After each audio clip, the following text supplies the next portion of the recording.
आपण सर्व लोक माझ्या प्रेमासाठी आणि माझ्यावरती आणि या मठावरती असणाऱ्या अतोनात श्रद्धेपोटी इथे आलेला आहात।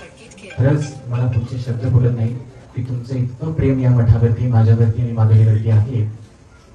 मी खरोखर भारावून गेलेला आहे। तुमचं प्रेम असंच माझ्यासोबत माझ्या शेवटच्या श्वासापर्यंत असो ही मंगल भावना आहे। तुमच्या प्रेमामुळे सर्व काही सिद्ध होऊ शकतं, तुमच्यामुळे सर्व काही सिद्ध होऊ शकतं। तुम्ही माझ्या सोबत आहात ही खात्री तुम्ही आज दिलेली आहे आणि शेवटपर्यंत राहाल याची खात्री मला आहे। संयमाने आपण सर्व काही गोष्टी जिंकू शकतो।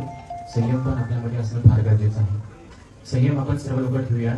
त्याचबरोबर आजपर्यंत तुम्ही जे काही केलेलं आहात तुमच्या सर्वांच्या रेट्यामुळेच प्रशासन कोल्हापूर येथे आलं। वंतारा प्रशासन तुमच्या सर्वांच्यामुळे वंतारापर्यंत आज पोहोचलं। सर्व धर्मीयांची सहानुभूती याच्यासाठी लागलेली आहे। जैन सोडून अजैन लोक सुद्धा आपल्या परिपूर्णरित्या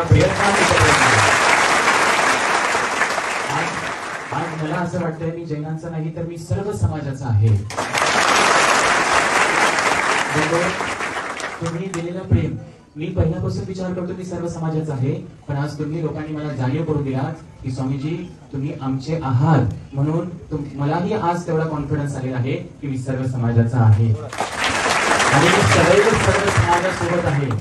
जैन समाजासोबत मी सदैव सर्व समाजासोबत आहे। मी काय राजकारणी हे मला बोलायला फार काही येत नाही, पण खरी मनातली भावना मी तुमच्यासोबत ठेवत आहे। आपल्या सर्वांच्या भावनेचा आदर राखत वंतारा प्रशासनाला हत्ती परत नागरी पाठवण्यासाठी हाय पॉवर कमिटीकडे तत्काळ अर्ज करावा ही माझी भावना आहे। वंतारा प्रशासनानं संदर्भात सकारात्मक पावले तत्काळ उचलावी आणि ते तत्काळ उचलेपर्यंत आपण सर्वांनी संयम ठेवावं हीच माझी भावना आहे आणि ते त्या मार्गाने पाऊल टाकतील अशी आपल्या सर्वांची भावना आपण ठेवूया।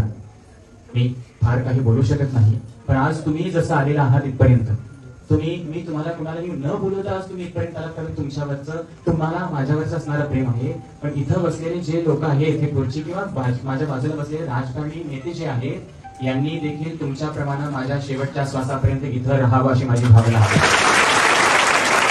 मला सहकार्य मला आणि तुम्हाला सर्वांना सहकार्य करावं आजच नव्हे तर इथून पुढच्या प्रत्येक काळात यांनी माझ्यासोबत राहावं अशी माझी मंगल भावना आहे। आणि हे गुरुपीठ 743 गावाचं नाही तर आज अखंड जगभराचं झालेलं आहे। त्यामुळं या लोकांना आज नव्हे तर कायम या गुरुपीठाला यावं लागेल। हे इथं त्यांनी भाषणासारखं वचन नको आहे, गुरुपीठासमोरचं वचन त्यांनी आम्हाला द्यावं।